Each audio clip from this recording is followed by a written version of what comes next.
right? So I can just I can spend hours just improving this, but I hope you can appreciate that the difference between those assets is quite big, but I am still using the same tools. So in summary, I suppose it's not really about the tools themselves, it's about what you want to achieve, right? This is kind of the crucial point, like what kind of a surface, not even surface, what kind of a style are you going for. I hope that by watching this masterclass, you will get away with the feeling, or maybe the confidence, that by, well, either using the techniques that I give and show, or by developing your own techniques, but by implementing the I guess the understanding, implementing the knowledge that I gave you, that's probably the most important thing in here. You will get the confidence or the feeling that it's not just about creating a quote-unquote classical sculpture surface. And I call it classical sculpture for one particular reason, because this is the closest that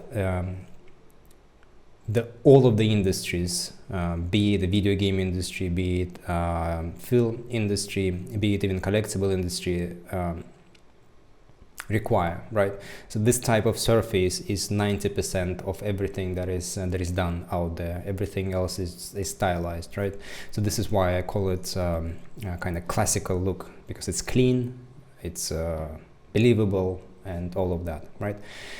Even though I've showed how to use the tools, or I guess how to understand the surface using this example, the classical example, the same techniques are applicable to basically everything else I can think of, at least in my experience. So to give you an example, this is some crab looking creature, right? My goal here, or I guess my task here, was to take a model that was created and just improve it, and this was the original model.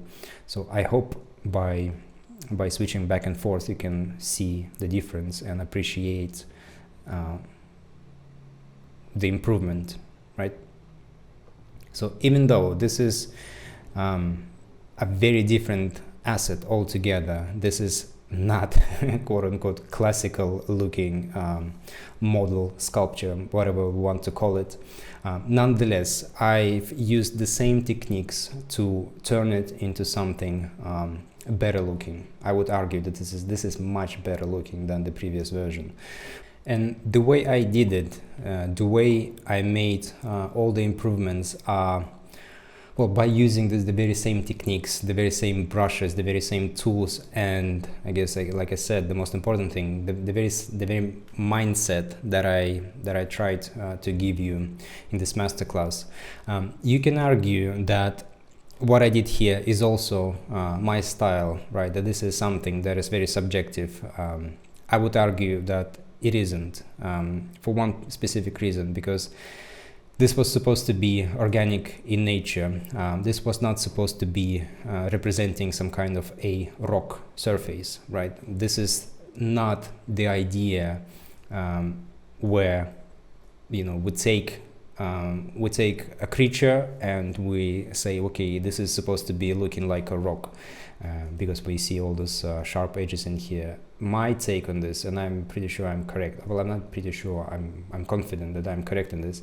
This is purely because of lack of skill. That's just it, right? This is not supposed to be rock. This is supposed to be a shell, right? And as a shell, if you look for any reference, if you look for crab reference, if you look for any crustaceans, you will find out that they are not looking like this. They don't have many sharp surfaces. In fact, they are very round in the in their shapes, right? And this is precisely what I wanted to achieve. So instead of having something like this, right, we can see angularity, we can see noise, we can see kind of messy stuff everywhere. I try to put some order while keeping the underlying structure underneath, right? But improving the lines, improving the silhouette, improving the shapes, the flow of the shapes, and all of those things. You can look at the tail, right? This is kind of scale looking things, but it didn't look like this was a soft tissue coming through the shell. To me, it looked like it was still a shell related element, so I've made it this way, made sure that everything is kind of aligning harmoniously with everything else. And like I said, well, I guess as you can see, this is very different from this, right? This is the surface here compared to this is very, very different, but I used, like I said, the very same tools.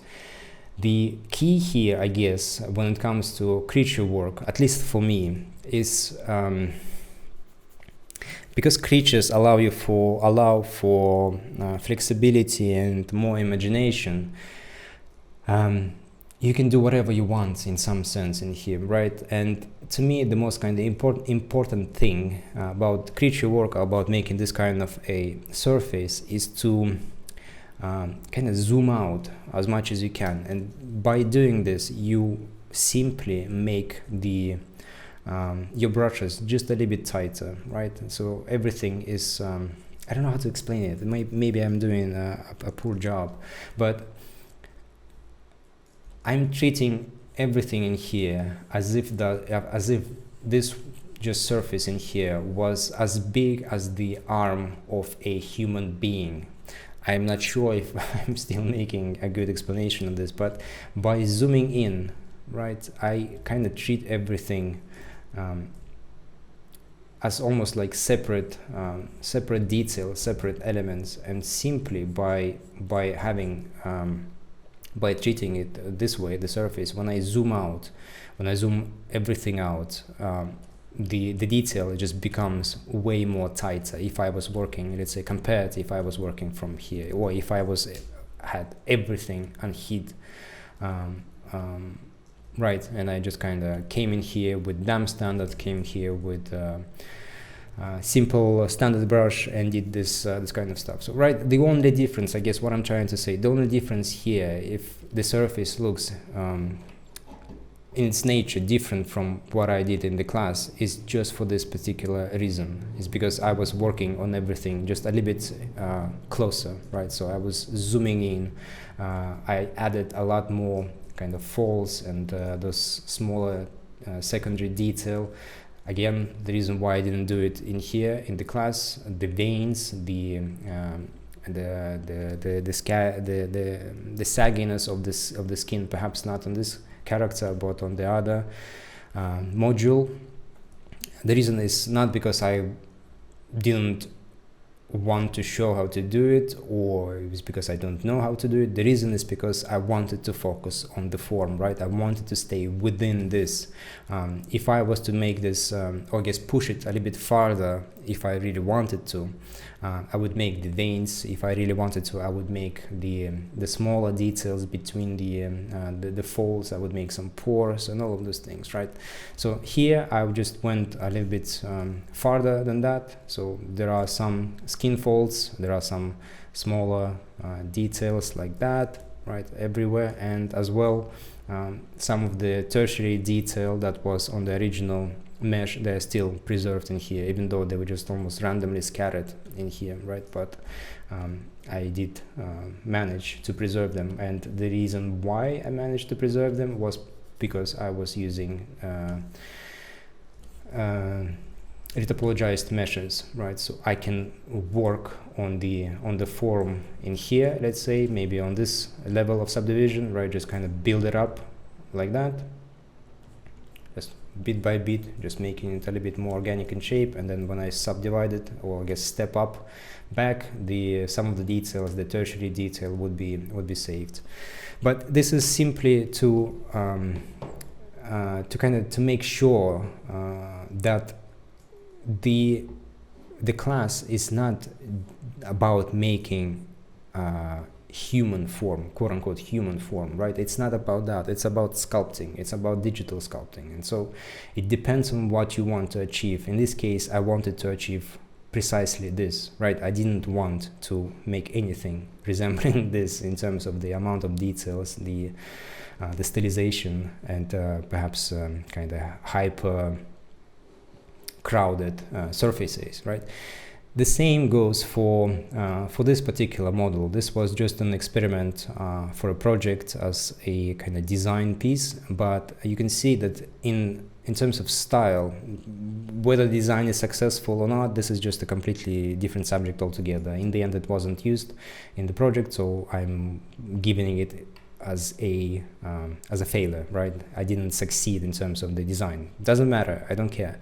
The reason why I give it or present it here is because this is looking very, very, very different stylistically from everything that you've just seen, right? It looks different from this model. It definitely looks different from this model, but nonetheless, I'm using the very same techniques in here. So it's not finished, obviously. So I would, work more on the rib cage, but this part in here, as well as the face, that was kind of the biggest point, the thing that I wanted to sell the character with, right?